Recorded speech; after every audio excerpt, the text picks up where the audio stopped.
નમસ્કાર દર્શક મિત્રો, @ગુજરાતમાં આપનું સ્વાગત છે। ગુજરાતમાં રાજકારણની દુનિયા સતત બદલાતી રહે છે, પરંતુ વાસ્તવિક પરિવર્તન તો એવો થવો જોઈએ કે જે ન કેવળ રાજકીય વાદ વિવાદમાં નહીં હોય, પરંતુ રસ્તા પર, ગરીબ પરિવારોના ઘરની દિવાલોમાં અને મકાનની જરૂરિયાતમાં દેખાતી હોય। જો કે આ બધામાં એક એવો મસીહા એવો પણ છે કે જે કોઈ નેતા નથી કે જે માત્ર વોટ માટે મોટા મોટા વાયદા કરે, પરંતુ એક એવી વ્યક્તિ છે કે જેને નિસ્વાર્થ ભાવે ગરીબોની સેવાને મૂલ્ય તરીકે લઈને આવ્યા છે, અને આ છે નીતિન જાની, કે જેને ઘણા લોકો ખજૂરભાઈ તરીકે ઓળખે છે। ગુજરાતમાં છેલ્લા ઘણા સમયથી આ એક એવું નામ છે કે જે વિશેષ ચર્ચામાં રહેતું હોય છે। નીતિન જાનીને લોકો પ્રેમથી ખજૂરભાઈ તરીકે ઓળખે છે। સોશિયલ મીડિયા પર કોમેડી અને મજેદાર વિડીયોથી જાણીતા બન્યા બાદ હવે તેઓ એક મહત્વપૂર્ણ અને સંપૂર્ણ અલગ ક્ષેત્રમાં પોતાના પગ જમાવવા જઈ રહ્યા છે। જી હા, નીતિન જાની વર્ષોથી ગરીબ અને નિરાધાર પરિવારો માટે મફતમાં મકાન બની આપવાના જે કાર્યથી લોકોના દિલમાં વસી ગયા છે, પરંતુ હવે તેઓ રાજકારણમાં પ્રવેશવાના ખુલ્લા સંકેતો આપી રહ્યા છે। ગરીબીમાં જીવી રહેલા પરિવારો માટે ખજૂરભાઈ આશરો બનીને એક આશાના કિરણ બનીને આવ્યા છે। નીતિન જાની એ માત્ર ઇન્ટરનેટ સેલિબ્રિટી નથી, પરંતુ વાસ્તવિક જીવનમાં લોકોને સાથ આપતા સેવક પણ છે।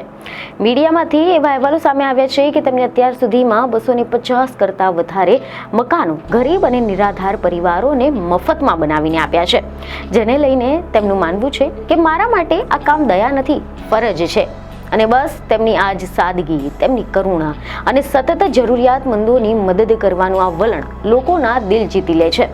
આ કાર્ય તેમને માત્ર લોકપ્રિય બનાવ્યા નથી, પરંતુ માનવતાના મંચ પર એક મજબૂત ચહેરા તરીકે પણ ઊભા કર્યા છે।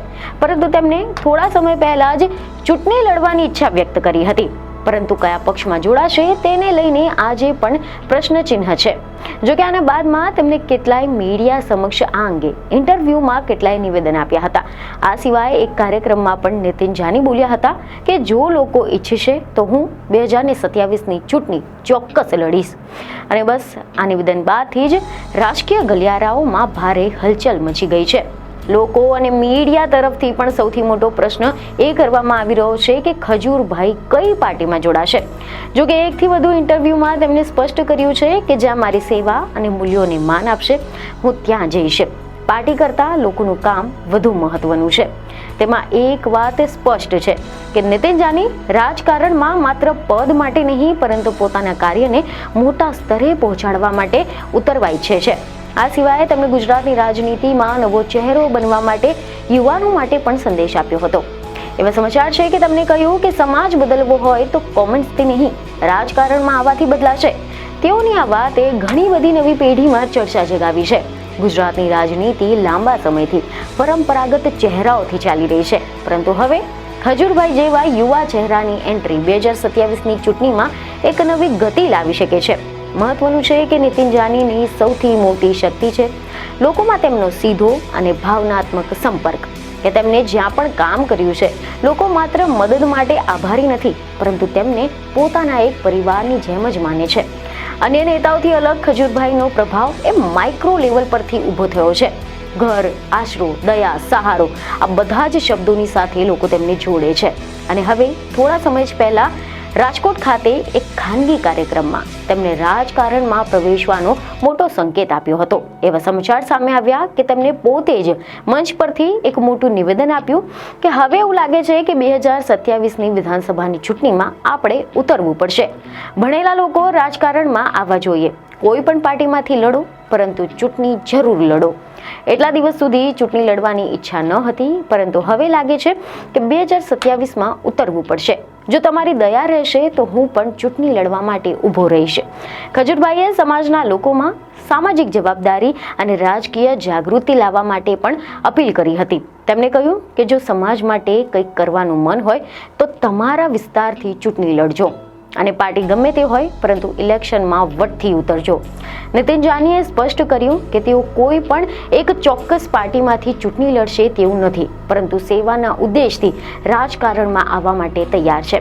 અને તેમના નિવેદનથી ગુજરાતના રાજકીય વર્તુળમાં ગરમાવો આવી ગયો છે અને અટકળો પણ તેજ બની ગઈ છે કે શું ખજૂરભાઈ 2027માં ખરેખરમાં ચૂંટણીના મેદાનમાં ઝંપલાવશે? તેમનો આ ઇશારો સમાજ સેવા થકી રાજકારણમાં નવી દિશા આપશે તેવો પણ સંકેત આપે છે. અને આની સાથે જ શું 2027માં ગુજરાતના રાજકીય સમીકરણો બદલાશે તેવો પણ પ્રશ્ન ઉઠ્યો છે. કારણ કે રાજકારણનું મેદાન એ હંમેશા બદલાતું રહ્યું છે. જે એક તરફ આપણે વાત કરીએ ગુજરાતની, તો ગુજરાત એ ભાજપનું મજબૂત ગઢ ગણાય છે. આ સાથે જ કોંગ્રેસની પરંપરાગત મત વિસ્તાર પણ છે અને આમ આદમી પાર્ટીની એન્ટ્રી થઈ ગઈ છે. આ બધાની જ વચ્ચે ખજૂરભાઈનું આગમન એક લોકલ જમીન સાથે જોડાયેલું વિકલ્પ બની શકે છે. રાજકારણને હાસ્ય, માનવતા અને સકારાત્મકથી ભરવાનો પ્રયત્ન નવો નથી, પરંતુ ખજૂરભાઈનું ટ્રેક રેકોર્ડ એ રાજકીય ચર્ચામાંથી બહાર આવીને પ્રેક્ટિકલ કામ બતાવે છે. સેવા પરથી રાજકારણ તરફ ખજૂરભાઈની સફર હવે નવી શરૂઆત તરફ ઇશારો કરી રહી છે. નીતિન જાનીની કહાની આજે માત્ર મનોરંજન કે પછી વાયરલ વિડીયો પૂરતી નથી. તે છે એક માણસની સફર કે જે ગરીબોના ઘરોથી રાજકારણના મંચ સુધી જઈ શકે છે. ત્યારે હવે શું ખજૂરભાઈ 2027ની ચૂંટણીમાં ખરેખર એક મોટો ફેરફાર લાવશે? શું તેઓ એક નવી રાજકીય દિશા આપશે? અને સૌથી મોટું, તેમની સેવા આધારિત છબી મતદારોને કેટલું સ્પંદન કરાવશે? આવા પ્રકારના ઘણા બધા પ્રશ્નોના જવાબ હવે આગામી મહિના કે પછી વર્ષોમાં સ્પષ્ટ થઈ શકે છે. પરંતુ હા, એક વાત ચોક્કસ છે કે ગુજરાતની રાજકીય ચર્ચામાં ખજૂરભાઈનું નામ હવે ફક્ત કોમેડી પૂરતું નથી, પરંતુ એક શક્તિશાળી અને સંભવિત નેતા તરીકે પણ ચર્ચાઈ રહ્યું છે. જે રીતે ગુજરાતના લોકપ્રિય યુટ્યુબર અને સોશિયલ મીડિયાના ઇન્ફ્લુએન્સર ખજૂરભાઈ એટલે કે નીતિન જાની હવે રાજકારણમાં પ્રવેશ કરવાની સંભાવના વ્યક્ત કરી રહ્યા છે.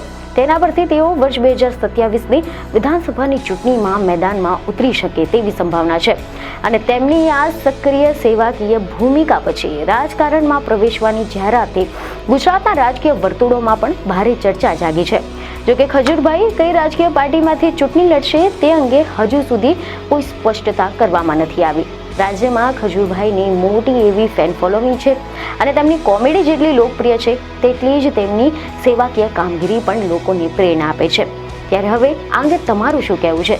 શું નીતિનભાઈએ રાજકારણમાં જવું જોઈએ અને જો હા તો કઈ પાર્ટીમાં જોડાવવું જોઈએ? આ અંગે અમને કોમેન્ટમાં જરૂરથી જણાવો. બીજને ખબર સાથે ફરી મળીશું. ધન્યવાદ.